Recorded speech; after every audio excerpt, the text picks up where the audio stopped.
Tell him that it's all beyond human comprehension. Abruptly decline his offer. It would be better if you... What the fuck?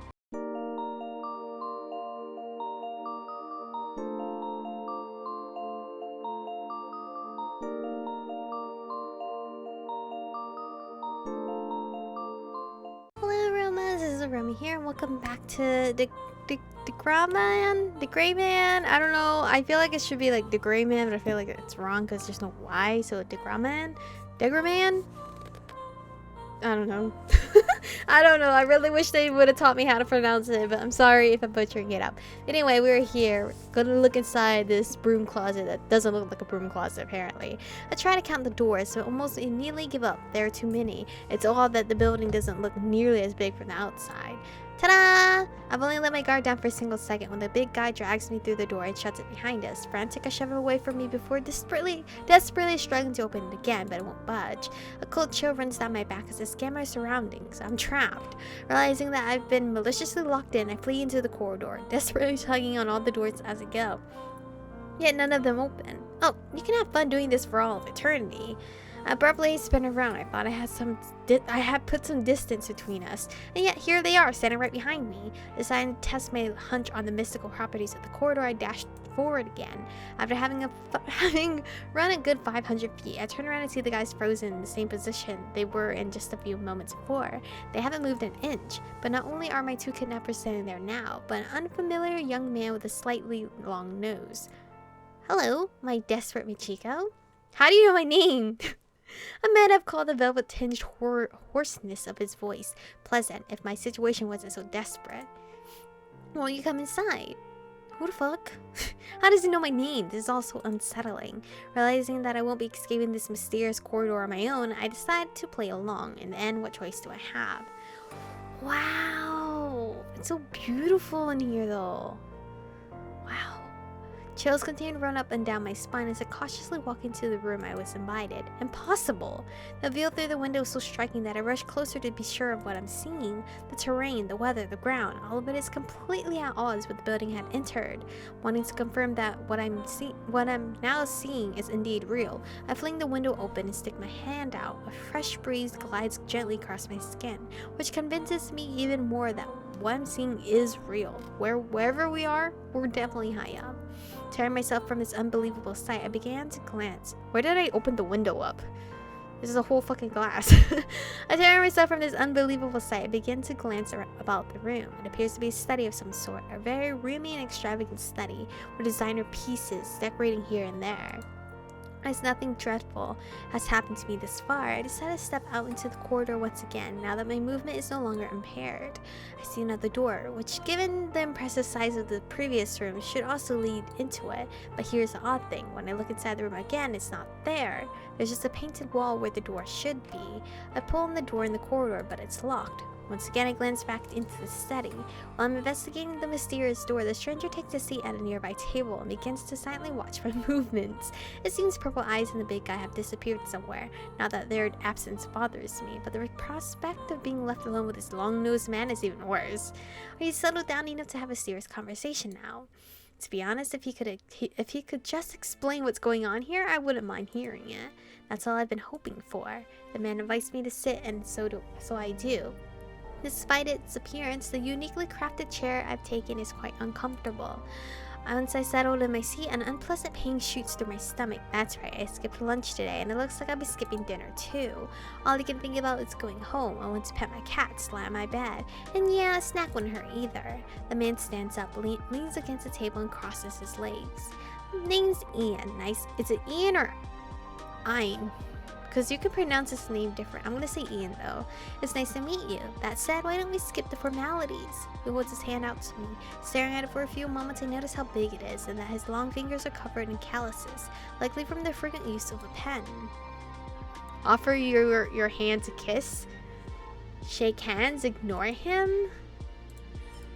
Why the hell would I want to kiss my hand? Shake his hand. Confused, I hesitantly shake his hands. Well, let's get started. You look uncomfortable, dude. Are you uncomfortable, dude? Let me fix my camera. We are to discuss extremely important and complicated matters, thus I ask that you lend me your full attention. What I am about to tell you will be very difficult for you to believe. You need to understand this information will change your worldview entirely. Well, it's about time. Someone is finally going to explain what happened to me. Decided to finally be getting somewhere. I began to fidget slightly as I focused my attention on Ian.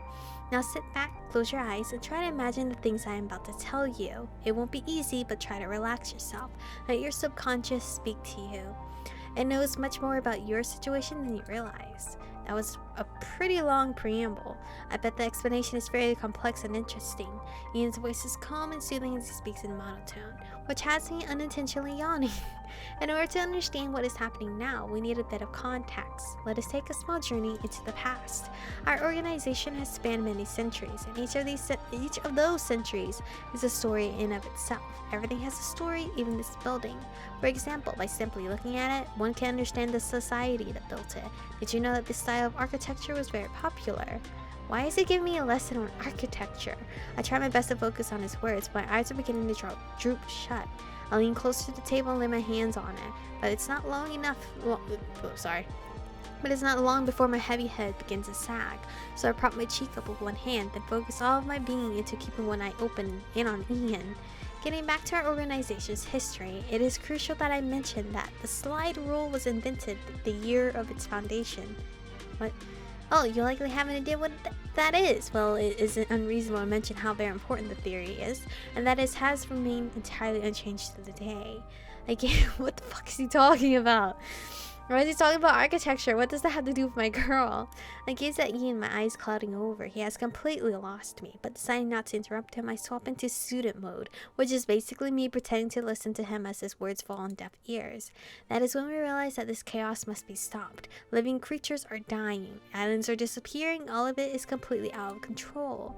Having almost dozed off, Ian's sudden bombastic change of voice startles me awake, and I stare at him confusedly. He's showing me blueprints now, clear oblivious to how bored I am. I must clarify, it was in that year that a description of tiramisu was first written. It was featured in an article written by Clementi, dated 1971. A few years later, in Quarterly magazine, Vinvenetto revealed to the world the name of the pastry chef whose vision created such a wonderful dessert. De Clementi's namesake, Giuseppe Mattioli? Hold on a second, how do we get from the history of architecture to dessert? Outraged, I'm about to interject, but Ian abruptly turns up and approaches me while glaring in a disdainful manner. It is not proper to treat history so frivolously. How can one understand the motivations of the people who lived it if one does not understand the conditions under which they lived, what kind of homes they had, what they ate, the culture that surrounded them? Culture, both physical and spiritual, is the reflection of our thoughts, and yet you sit there daydreaming. We're talking about your destiny here. Really? Architecture and dessert is my destiny?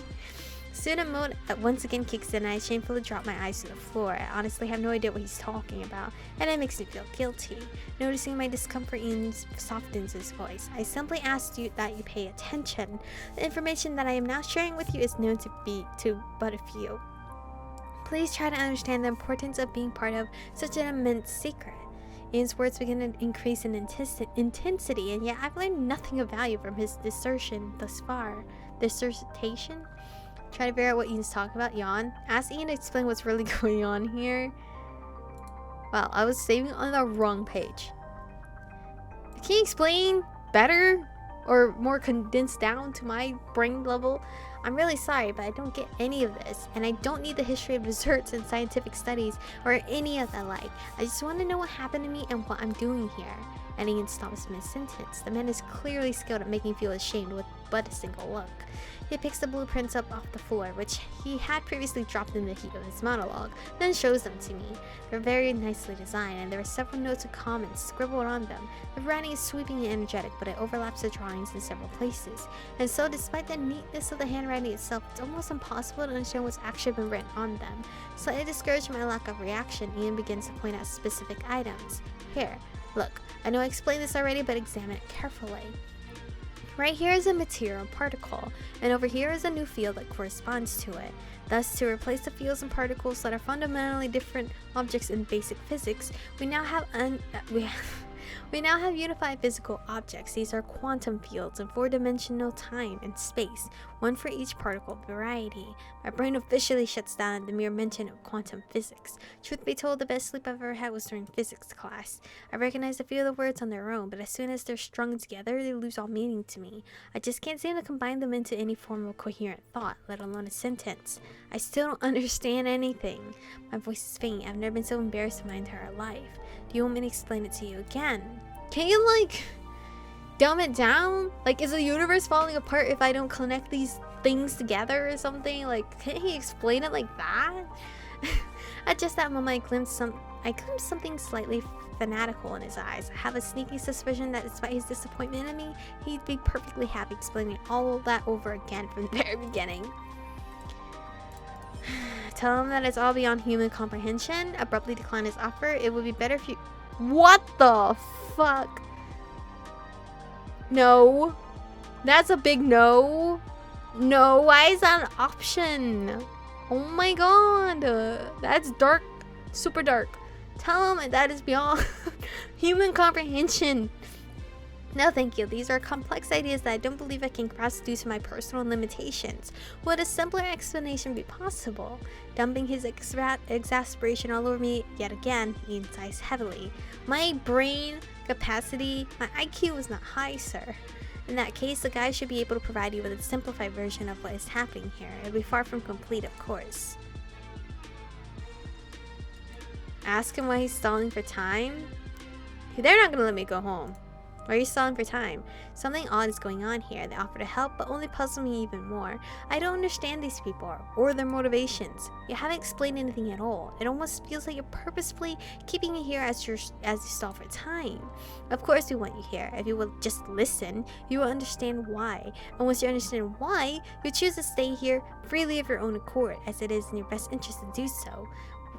They're not really telling me like, hey, there's something wrong going on in the world and it's all gonna come in and attack you, so you have to stay here. But the truth is, no one is keeping you here but yourself. Oh wait, I could really just walk out and go? His green eyes grow incredibly sharp. Ian then gestures towards the window. That's one way out. What the fuck? You telling me to go suicide? That's fucking rude. And then he beckons me into the corridor where he points down into the distance. And another.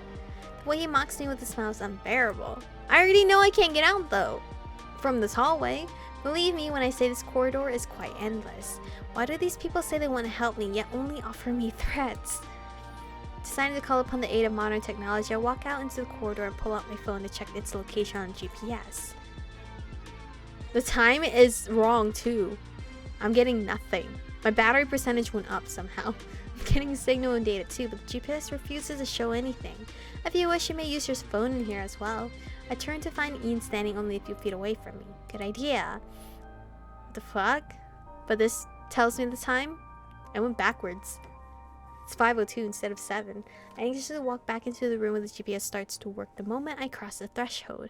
It's showing me exactly what I was hoping to see. Yes, I'm in a suburban area of an entirely different city. Wait, it's light here in the study? Daylight, but it was already getting dark when we entered the building.